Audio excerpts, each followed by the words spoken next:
100 கோவில் தேவையில்லை, தாயும் தந்தையும் போதுமே. ஊரில் உள்ள தெய்வம் எல்லாம் எங்கள் வீட்டில் வாழுமே.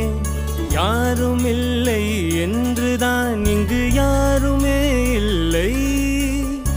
ஆதி பகவன் வீட்டிலே என்றும் அன்பு கேதல்லை. 100 கோவில் தேவையில்லை, தாயும் தந்தையும் போதுமே.